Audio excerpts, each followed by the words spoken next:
Les formateurs utilisent différents types d'entretiens dans leur pratique quotidienne. Nous allons vous présenter 3 types d'entretiens qui nous semblent caractéristiques du métier de formateur. Il s'agit de l'entretien de positionnement pour élaborer un parcours de formation, de l'entretien d'accompagnement centré sur la résolution d'une difficulté d'apprentissage, de l'entretien d'accompagnement de recherche d'emploi. Nous allons découvrir ces 3 types d'entretiens à travers le parcours de Victor. Victor a 35 ans. Il y a 1 an, son entreprise l'a licencié. Comme il souhaitait rester dans le métier, la NPE lui a proposé de suivre un parcours de formation adapté pour compléter ses compétences en froid et climatisation. Il a rendez-vous pour un entretien de positionnement qui va permettre d'élaborer son parcours individualisé de formation. Oui.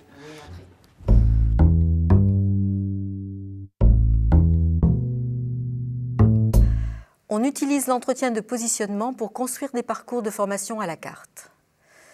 Il permet de préconiser un parcours en fonction du projet, des acquis de la personne et du contenu de la formation. La principale difficulté est d'aider la personne à décrire avec précision ses acquis, c'est-à-dire ses savoir-faire et ses connaissances.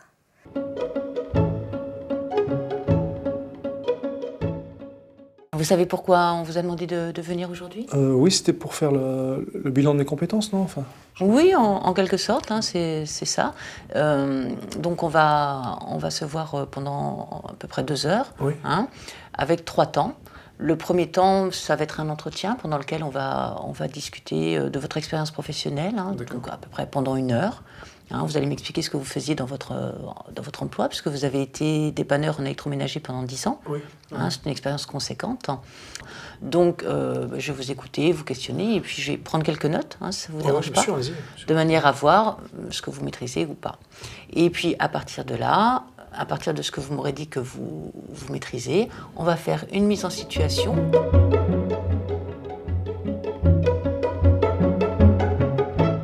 Pendant 1 an, j'étais dans un LEP près de Marseille, là, donc pour faire électromécanicien. Et puis j'avais un ami qui lui travaillait déjà dans une entreprise là, de tout ce qui est électroménager, et il m'a fait rentrer un peu comme apprenti, quoi, et j'ai un peu appris le métier sur le tas. Voilà. Pendant à peu près 1 ou 2 ans, j'ai suivi un ancien là, qui travaillait à l'entreprise pour voir un peu comment il procédait les réparations, etc., les diagnostics. Et au bout de 2 ans, moi, j'étais complètement autonome. On m'a donné des missions à faire. Voilà.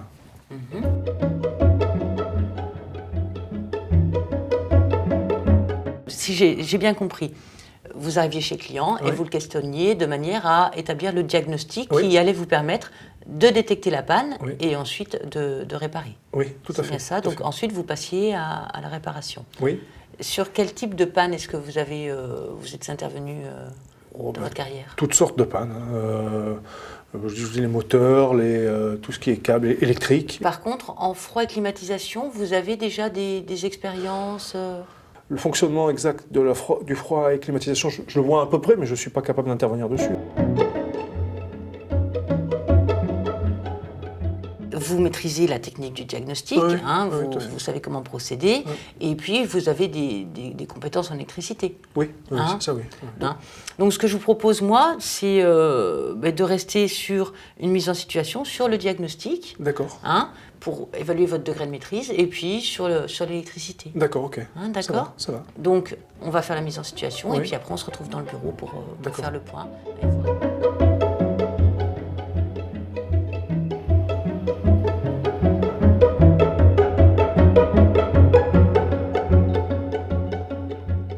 Bon, le problème que j'ai rencontré, c'était par rapport au plan. Mais bon, on est quand même en situation d'évaluation, c'est pas toujours facile. Hein.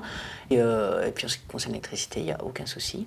Donc on peut envisager une réduction de votre parcours de formation.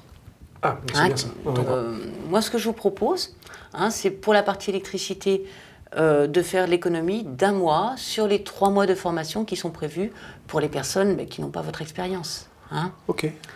Ça vous va ? Oui, très bien, c'est une bonne nouvelle. Hein,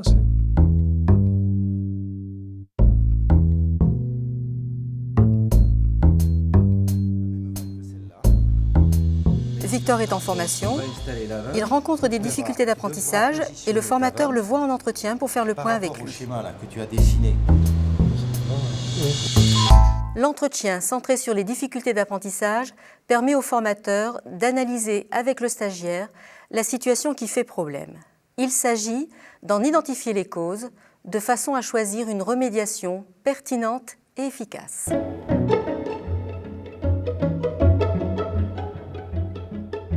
Il m'a semblé que cet après-midi, tu ne savais pas trop, tu avais quelques soucis pour positionner cette vanne sur ton installation frigo. Hein? Ouais. Alors en fait, moi j'ai positionné la vanne avant, les changeurs de chaleur, comme tout le monde, mais je ne sais pas bien dire pourquoi, hein. Je l'ai mis comme ça, mais... D'accord. Bon, si tu veux bien, on va essayer d'y consacrer une demi-heure, hein, pour essayer de voir ensemble où est la difficulté et essayer de la surmonter, ça te va? Ouais, j'aimerais bien ça m'aiderait bien. Merci. Ça va bien, ok.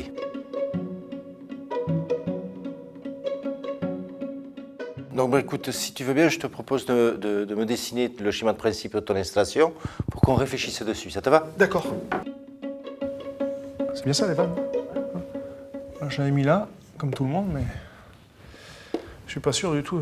D'accord, donc soit là, soit là. Soit là, mais tout le monde l'a mis là. Bon, ben écoute, on va en discuter. D'accord.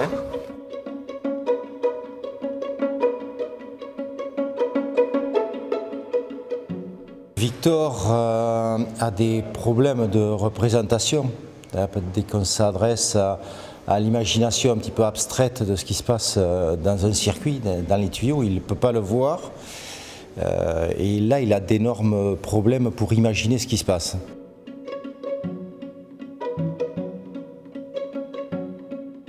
Et si tu pouvais voir au travers des tuyaux de l'échangeur, que fait le fluide? Qu'est-ce que tu verrais?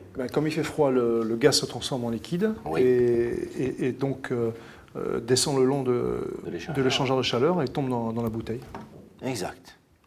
Donc, si j'ai bien compris ce que tu me dis, la vanne se ferme pour maintenir la pression. Ouais, hein. On est dans le cas où la vanne est avant. Hein. Tout à fait. Donc la vanne se ferme pour maintenir la pression et le liquide s'écoule directement dans la bouteille réservoir liquide. Tout à fait. Donc dans le premier cas, la vanne se ferme. Alors dans le premier cas, la première vanne, donc juste à côté du manomètre, se ferme. Ouais. Le liquide descend, remplit la bouteille. Directement. Voilà, directement dans la bouteille. Donc voilà. directement dans la bouteille. Eh oui. Donc il vaut mieux mettre la vanne à côté du manomètre en premier. Comme ça, la bouteille se remplit. Autrement, on va manquer de liquide de refroidissement dans la bouteille. Voilà. Ouais, tout à fait. Hein. Oui, tout à fait. Hein, maintenant, tu es sûr d'avoir compris. Je pense que là... ouais, j'ai compris. Dans l'entretien d'accompagnement des difficultés d'apprentissage, la principale difficulté est de réussir à faire une exploration exhaustive avant de s'autoriser à formuler des hypothèses de cause, donc de remédiation. En effet, il ne peut pas y avoir de remédiation efficace sans un diagnostic pertinent et il ne peut y avoir de diagnostic pertinent sans une analyse précise de la situation problème.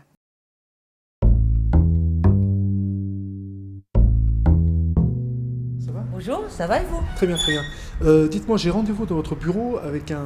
Victor est en fin de formation. Son formateur découvre qu'il a un manque de confiance qui handicape sa recherche d'emploi. En effet, Victor n'a fait aucune démarche. Il lui propose alors un entretien avec un formateur spécialisé pour l'aider à mettre en place une démarche de recherche d'emploi efficace. Et vous avez des difficultés dans vos recherches d'emploi, c'est bien ça? Ouais, c'est bien ça. L'entretien d'accompagnement vers l'emploi permet d'aider le stagiaire à construire un plan d'action adapté à sa recherche.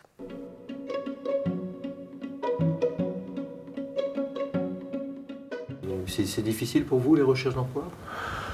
Ben oui, ça me... Comment vous dire ça? Ça m'angoisse. Ça m'angoisse. Je souhaitais qu'on y réflisse ensemble. Oui, bien sûr, oui, si vous pouvez m'aider, bien sûr. Bon. Écoutez, pour ça, ce que je vous propose, c'est que on va peut-être prendre 30 minutes, hein, oui. À peu près 30 minutes. Vous parlerez un petit peu de votre parcours, oui. Un petit peu pour essayer de voir, un petit peu s'il y a des difficultés, oui, qu'on y réfléchisse ensemble. Bien sûr. À partir de ces difficultés, on essaiera de trouver des solutions ensemble.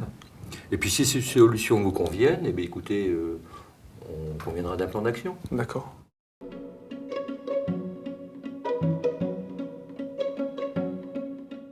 J'ai fait à peu près une cinquantaine de lettres.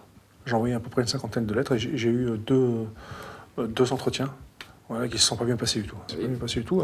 C'est de ma faute, hein, je crois. Hein. J'étais pas... Ce qui caractérise l'entretien d'accompagnement vers l'emploi, c'est la confrontation entre un projet et des démarches. Cela passe par l'exploration du cheminement antérieur, ce qui permet de repérer les freins ou blocages.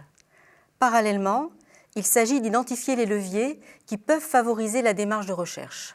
La difficulté est parfois de trouver les stratégies pour aider les personnes à prendre conscience de ce qui les empêche d'avancer et ainsi à s'engager dans une démarche active.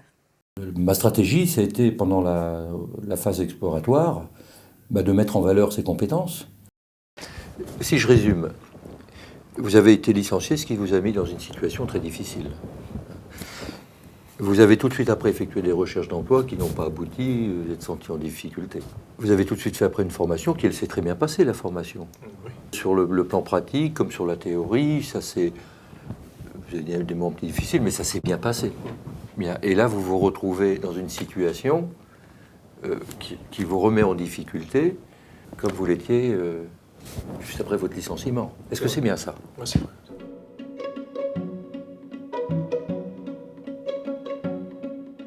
Donc ce que je vous propose, donc, cette situation, c'est qu'on y travaille. Qu'on y travaille comment? Travailler sur votre curriculum vitae, travailler sur vos entretiens, vous préparer à ces difficultés-là. Est-ce que vous êtes d'accord sur cette proposition? Oui, oui. Maintenant que nous avons vu ce qui caractérise chacun de ces 3 entretiens, nous allons mettre l'accent sur 4 caractéristiques communes. Le contrat de communication, par l'adhésion de l'interviewé à l'objectif, au thème et à la durée, va permettre qu'il y ait réellement entretien. Préalable indispensable, le contrat se construit parfois lentement.